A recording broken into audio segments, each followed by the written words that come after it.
There you are. Feeling better? How did you find us? At the cauldron? And what did you do to everyone right before I passed out? All business, I see. Well, suffice it to say we were keeping a very close eye on Hephaestus, knowing we would need it at some point. Your ruse didn't fool us, and as for my little trick, it was an overload of the senses, accompanied by an energy discharge. Gerard and Eric were only momentarily disoriented due to their shields, but it rendered you unconscious while I got you out. Perhaps some breakfast might steady you a bit?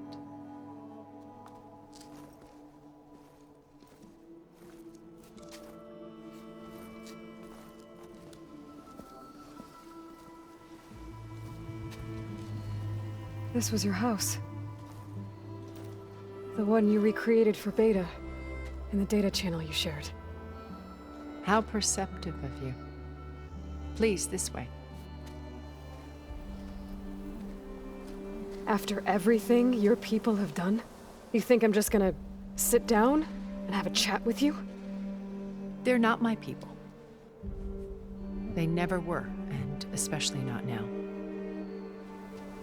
You shot off into space with them, and lived with them for 1,000 years before coming back. So what made you suddenly turn on them? Quite simply, this. I held focus. You repaired it? But that means you've seen incredible things. What you've accomplished in 2 decades of life.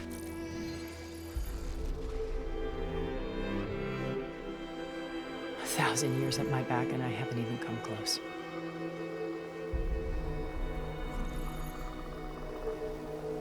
I'm sorry if I invaded your privacy, but I had to.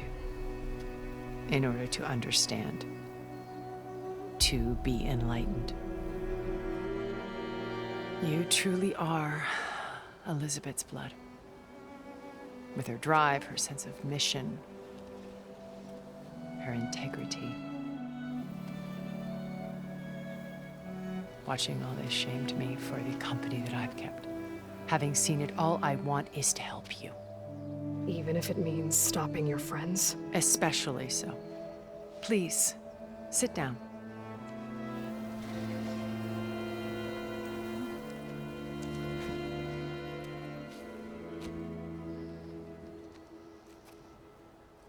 There. That's better. Now, we must recover Beta and Gaia at all costs. By now, you must know that Gerard intends to use Gaia to reboot the Earth's biosphere. Remaking this world to specifications that would only suit us immortals. This process will kill every living thing on the planet. He calls it a clean install. Not if I stop him first. Not if we do. And once he and the others are gone, we can work together to fulfill Elizabeth's dream. I'm sure Beta told you that there's a build of the Apollo database on board our ship. A complete collection of human knowledge. With that and Gaia, we could do everything Elizabeth wanted. Heal the biosphere, educate the people of this world, uplift them. Create the world she imagined. Let's not get ahead of ourselves. From what I've seen, your friends are invincible. I do wish you would stop calling them my friends. And they're not invincible. In fact, a friend of yours has found a way to defeat them. Silence. Oh, he's been a busy bee, building an army powerful enough to crash through Gerard's precious base. Regala and her rebels. Even now she's preparing a final march on the Tenakth capital. When she wins, she'll have the entire tribe under her control. Hundreds of warriors and machines to throw at the base. She's been duped. They'll all perish, of course. But it should be enough to break Gerard's defenses and allow Silence to kill him.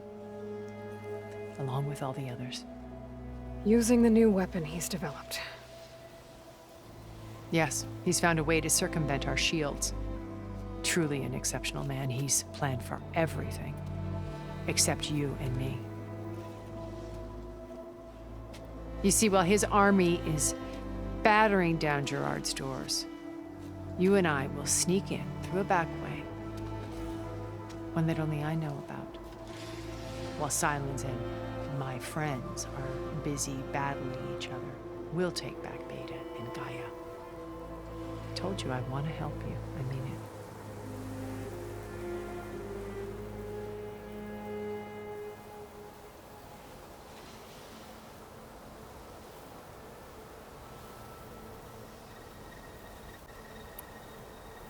You said Beta is not in urgent danger, so what are the Zeniths doing to her?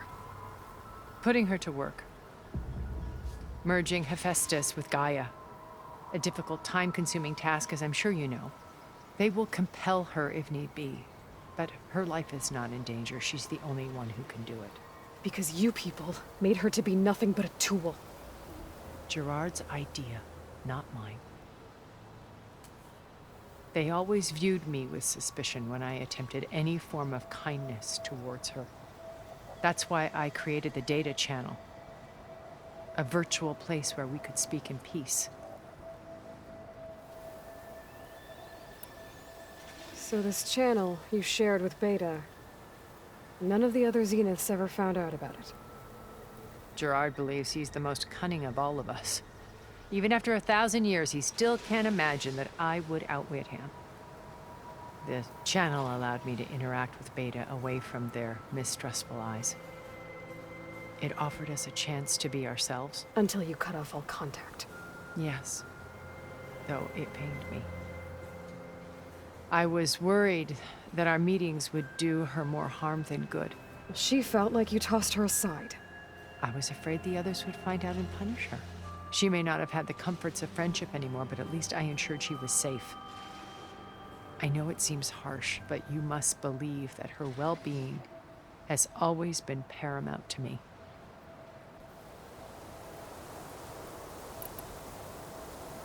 Why did you make the data channel look like this place? I built this house as a shelter to weather any storm. A safe place. Not just for me, but for the art stored below. Cultural artifacts of incalculable value.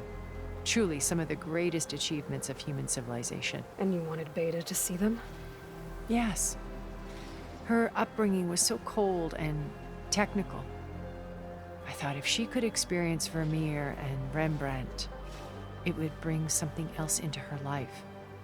A heritage every bit as valuable as the scientific and technical data being drummed into her. I'm sorry I had to cut off contact, but I'll never regret sharing this house with her. She needed its shelter even more than I did.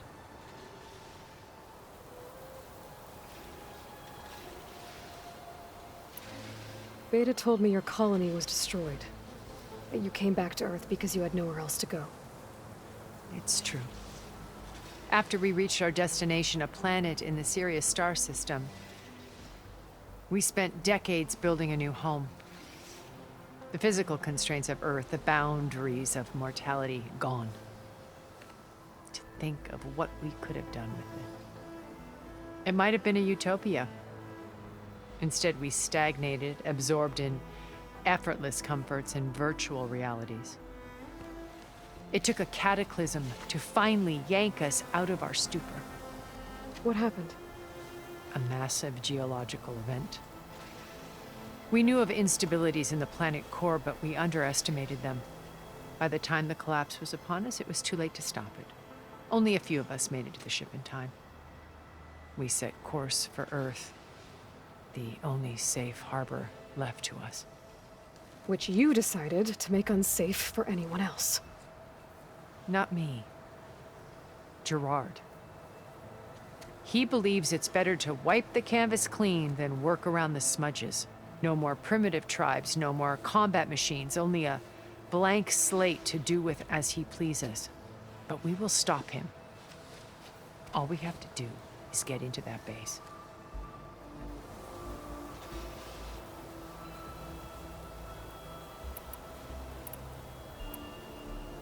What exactly is your plan to sneak into the Zenith base? We will make use of a lesson I learned from an early age. Always know your exits. In this case, a place where Gerard's new construction meets the ancient foundation, a passage that only I can access. When Silence flings his army at the base, we will enter through this back door, bypassing most of the fighting. The distraction will provide us with a window in which to rescue Beta and Gaia. Once we're inside the base, where will we find Beta and Gaia? Here in the command center. By then, Gaia will have been reunited with all of its subordinate functions, including Hephaestus. What about the alpha build of Apollo on your ship? A simple matter of recovery once the others have been dealt with. With that in hand, we'll have everything we need to make this world as it should be.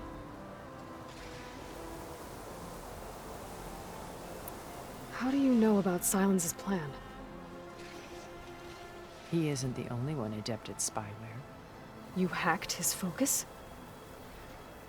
No, he's too careful for that. But his subordinates? Not so much. He gave additional focuses to the tribals he branded the Sons of Prometheus.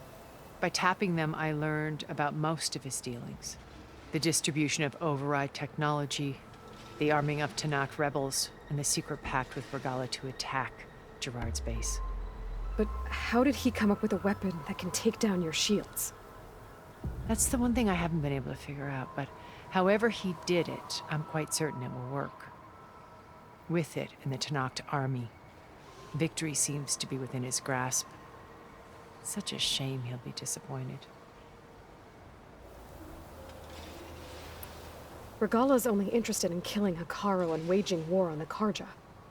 What does she have to gain by attacking Zeniths? It's the price she must pay for her war. Without the ability to override machines, her little rebellion would have languished in the desert. So she trades with the Sons of Prometheus. Machines to help her overthrow Hekarro. In exchange for an assault on the base.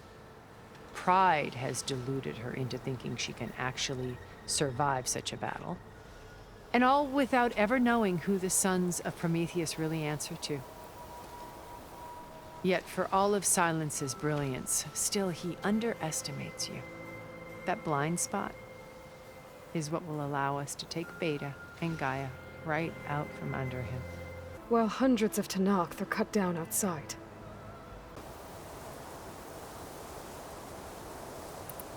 So you knew Elizabeth. What was she like? Liz was everything she was. I see in you. And more.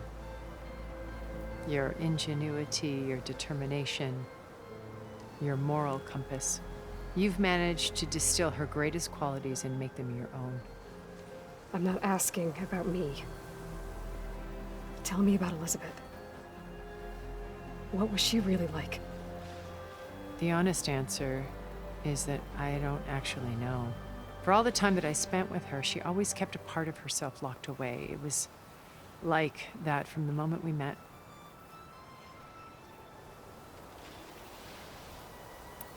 So when you met Elizabeth, she was what? Distant? Aloof? Not aloof. Not exactly. It was a summit in Paris about machine learning. A touchy subject in those days. Because regulatory authorities were just starting to clamp down on AIs. Liz gave the keynote address. She had already achieved great renown for her work in automated environmental reclamation. But in her address, she was just starting to imagine the next step. An AI-driven system that wouldn't just act on its programming, but actually take responsibility for its sphere of influence. To care about life. Not just follow orders. Revolutionary stuff. I was fascinated. And I wanted to meet her for a long time. I watched her after her talk. She had spoken with such moral authority, such empathy. But after that, she retreated. I could tell she felt uncomfortable with all of her admirers. It was as if giving the talk had cost her something. I didn't want to be a pest, so I planned my approach carefully. So how did you finally approach Elizabeth after her talk? I picked the right moment.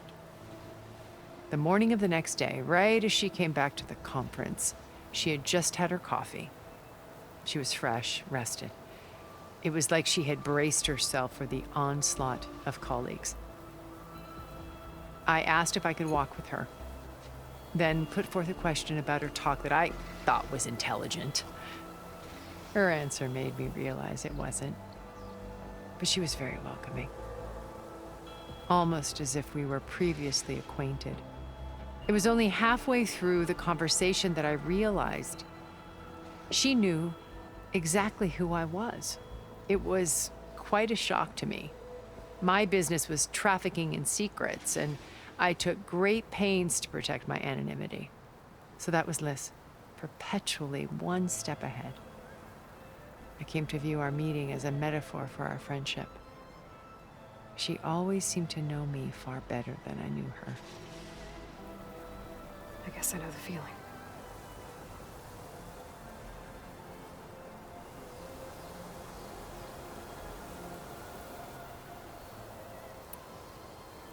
My old focus. How did you find it, let alone repair it? When we encountered you at the Hades Proving Lab, Gerard saw you as a redundancy. I knew better. You were a revelation. After your dramatic escape, bravo, by the way. Gerard and Eric assumed you were dead and gave up the hunt. I wasn't so sure. When the others were busy, I returned to the lab and searched for any trace of you. That's when I found this little treasure. Not easy to repair, but certainly worth the effort. As I watched your life unfold, you were like a splash of color on a worn canvas. What Liz was, and more. Did you show it to the others? Of course not. It was your actions that inspired me to defy them. It's worth noting that if I hadn't found it and watched its contents, I wouldn't have known to save you at the cauldron. You'd be dead. So I should be grateful? If you like.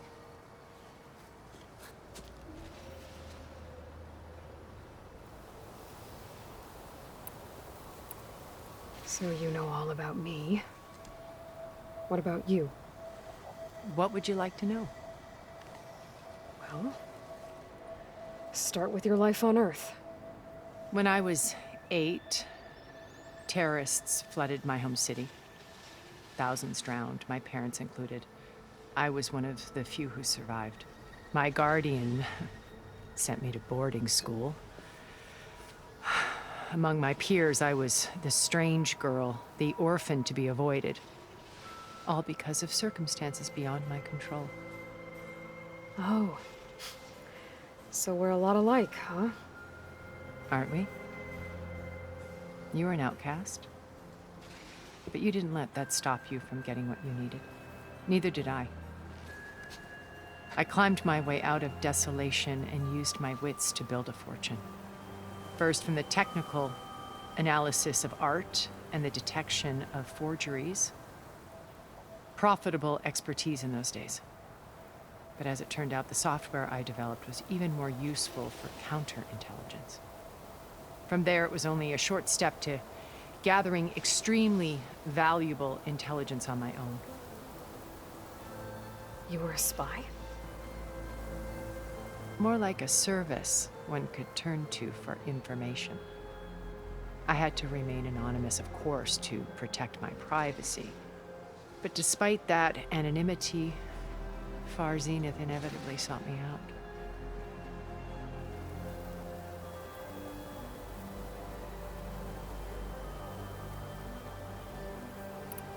What happened when Zenith approached you? They painted an irresistible vision of humanity's future. One where we need not fear illness or death, where we explored the furthest reaches of the stars and thrived. It was only later that I realized that They only intended to bequeath this future to the rich and powerful. By the time I finally figured it out, the walls were closing in, Pharaoh's machines were devouring the Earth. So I accepted Far Zenith's invitation to a berth on the Odyssey. I wanted Liz to come, but she had nobler plans, as you well know.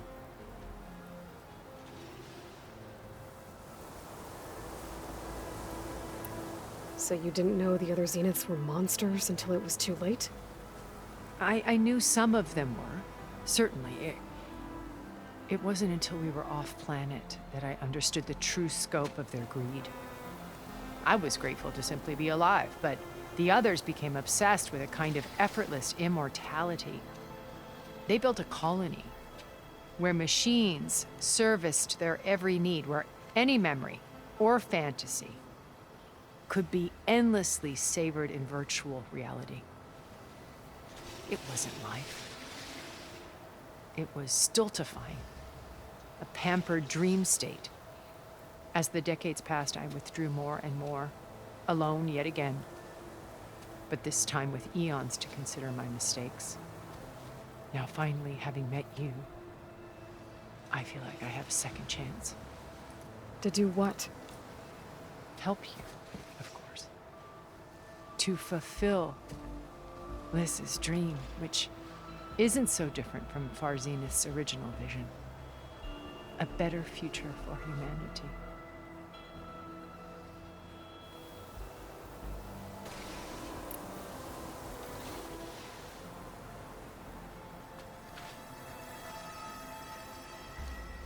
First Pharaoh. Now Hikaru and the Tenakth. Your plan would wipe out an entire tribe. There has to be another way. We are in an admittedly desperate situation, but I assure you there isn't. Remember Zero Dawn. Elizabeth's sacrifice. Sometimes many have to die for a new world to grow. If it looks impossible, look deeper. Wait. The data channel. It still exists, doesn't it? I need you to open it. Let me talk to Beta. Impossible. We might be detected. It's worth the risk. There is another way, one where the Tenakth survive. But we won't. If the others... If you want to help, open it.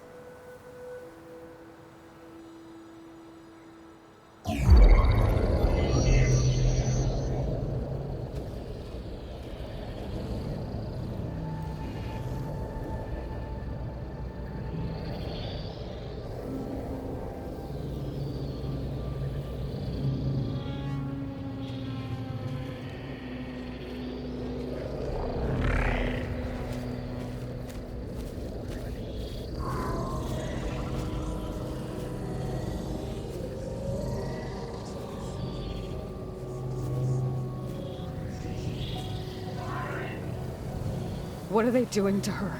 Virtual reality dissociation. The manual merge of Hephaestus will take hours upon hours of tedious micromanagement. If she resists the work, they run simulations to induce feelings of isolation and despair. Beta, can you hear me? You're alive. They're watching me. I can't hold up this extra protection for long.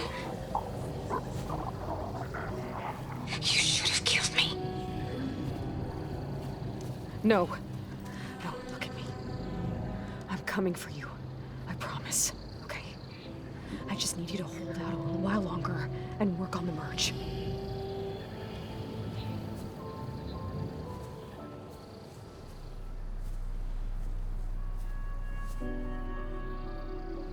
Then I think it can be done. I'll contact again when it's time. Can you hold on? As long as I know you're coming for me, I can endure anything.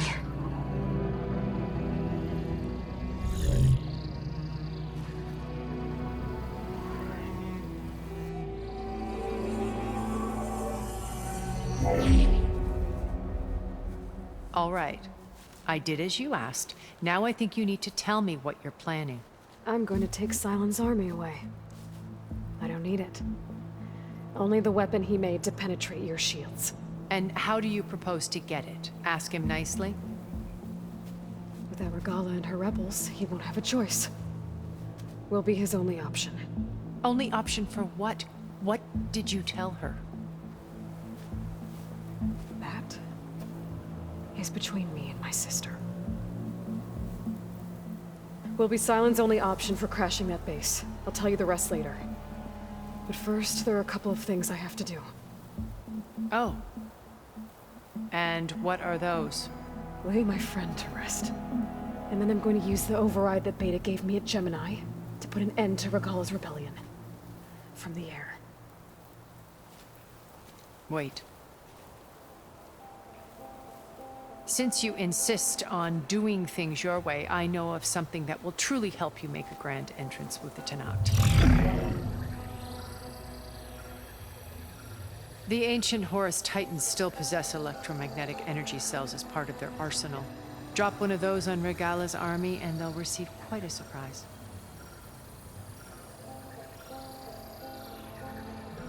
So go, do what you must. I'll come to your base if you manage to bring Sylens to the table. Not if. When.